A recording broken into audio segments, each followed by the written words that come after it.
Friends, आज की video में मैं एक ऐसी चीज़ का इस्तेमाल करना बताऊंगी जिसके उपयोग से आपके पौधे को एक नहीं कई फ़ायदे एक साथ मिलेंगे। जैसे कि प्लांट ग्रोथ अच्छी करेगा, मिट्टी का पीएच बैलेंस रहेगा और उसके साथ में मिट्टी में इंसेक्ट, फंगस, चींटी दूर रहेंगे। इस चीज़ का इस्तेमाल यदि सही तरीके से आपने अपने प्लांट पर कर लिया तो आपके पौधे में हैरान कर देने वाले फ़ायदे मिलेंगे। चाहे फूलों वाले पौधे हों, फलों वाले या सब्जियों वाले पौधे, सभी के लिए बेहद ही उपयोगी है। बहुत थोड़ी सी मात्रा महीने में एक बार ही इस्तेमाल करनी है। इतने में ही आपके पौधे ज़बरदस्त ग्रोथ के साथ ढेरों फूल देंगे। तो पूरी वीडियो में मेरे साथ लास्ट तक बने रहे। महत्वपूर्ण जानकारी के साथ एक खास फर्टिलाइज़र आज मैं बताने वाली हूँ जिसकी अभी पौधों के लिए बहुत ही ज़्यादा ज़रूरत है। सभी पौधों में ज़बरदस्त नई ग्रोथ होगी और जैसा कि बारिश का मौसम शुरू हो गया है तो प्लांट में अक्सर इंसेक्ट, फंगस और चींटियां लग जाते हैं, तो वह भी नहीं लगेंगे। एक महीने पहले मैंने इसका यूज़ अपने इस करेले की बेल पर किया था। आप विश्वास नहीं कर पाएंगे, मैं आपको खुद ही बताने वाली हूँ। आप अपनी आंखों से देखें, छोटे से पॉट में ये करेले की बेल लगी हुई है और इसमें करेले आप गिन नहीं पाएंगे। पूरी ब्रांच पर इतने ज़्यादा करेले लगे हुए हैं, लगातार हर पत्ती के नीचे एक करेला लगा हुआ है। और देखिए, ज़बरदस्त इसके फ़ायदे मुझे देखने को मिले हैं। इसी तरह से फूलों वाले पौधे एसिडिक सॉइल में बहुत अच्छी फ्लावरिंग करते हैं, तो इस खाद के यूज़ से मिट्टी एसिडिक हो जाती है और गुलाब, गुड़हल, अपराजिता जैसे फूलों वाले पौधे बहुत अच्छी फ्लावरिंग करते हैं।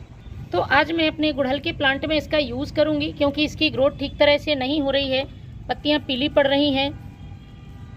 फर्टिलाइज़र देने के बाद भी पौधा अच्छी तरह से फ्लावरिंग नहीं कर पा रहा है, तो इसका मतलब मिट्टी में किसी तरह का इंसेक्ट, फंगस है या फिर मिट्टी का पीएच गड़बड़ है। तो आगे की वीडियो में मैं इसका आपको रिज़ल्ट भी दिखाऊंगी। पहले हम डालते हैं इसमें ये फर्टिलाइज़र। तो फ्रेंड्स, फर्टिलाइज़र डालने के पहले एक ज़रूरी बात मैं बता देती हूँ। जिस भी पौधे में आप इस खाद का यूज़ कर रहे हैं, सबसे पहले यदि उसमें फूल खिलकर सूख गए हैं या पत्तियाँ पीली पड़ रही हैं, टहनियाँ ख़राब हैं, तो आप उनको हटा दें। इससे हम जो भी फर्टिलाइज़र अपने प्लांट में डालते हैं उसका फ़ायदा पौधे को बहुत जल्दी देखने को मिलता है।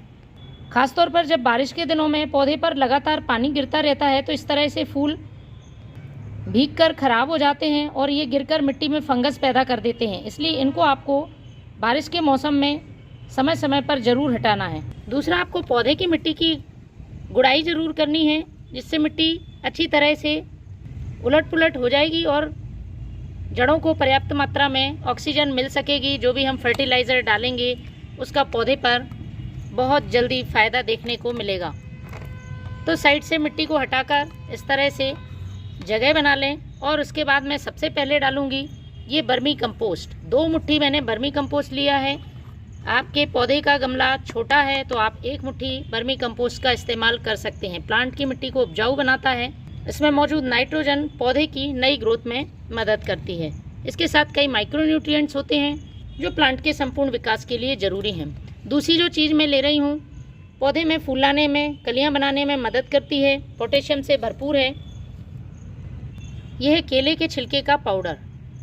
केले के छिलके में भरपूर मात्रा में पोटेशियम होता है। केले के छिलकों को सुखा लें और पीस लें। आप इसे इस तरह से स्टोर कर सकते हैं, लेकिन यदि आप घर पर नहीं बना सकते हैं तो ऑनलाइन भी ले सकते हैं। पौधे को केले के छिलके देने का सबसे अच्छा तरीका है, ख़ास तौर पर बारिश के मौसम में। इससे किसी तरह का प्लांट में, मिट्टी में कोई फंगस नहीं लगता है। तो 1 छोटा चम्मच मैंने केले का छिलका का पाउडर यूज़ किया है।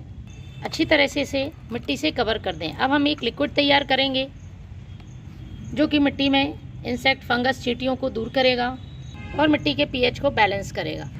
तो फ्रेंड्स, ये है फिटकरी, जिसे कि हम एलएम भी कहते हैं। पोटेशियम सल्फेट और एल्युमिनियम सल्फेट का मिश्रण होती है। पौधे के लिए यदि सही तरीके से उपयोग किया जाए तो बेहद ही उपयोगी है। इसका उपयोग करते समय कुछ बातों का ध्यान रखना ज़रूरी है।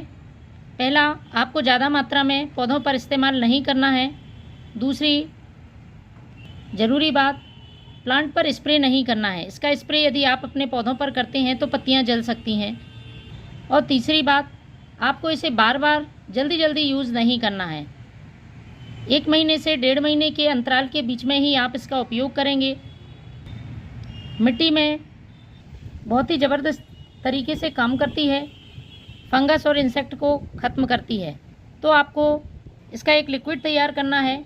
यूँ तो आप इसे पाउडर फॉर्म में भी यूज़ कर सकते हैं, लेकिन मैं इस समय इस तरह से यूज़ करूँगी। यदि आप पाउडर में यूज़ करना चाहते हैं तो पहले फिटकरी को पीस लें, पीस के पाउडर बना लें और 1 लीटर पानी में आधा छोटा चम्मच फिटकरी का पाउडर घोलकर डाल सकते हैं। लेकिन जिस तरीके से मैं यूज़ कर रही हूँ बहुत ही सेफ़ तरीका है। लगभग आधा लीटर आपको पानी ले लेना है और एक छोटा टुकड़ा इस तरह से 1 मिनट के लिए आपको पानी में डाल के रख देना है। 1 मिनट बाद आप देखेंगे पानी का कलर चेंज हो गया है। हमें इस फिटकरी को निकाल लेना है।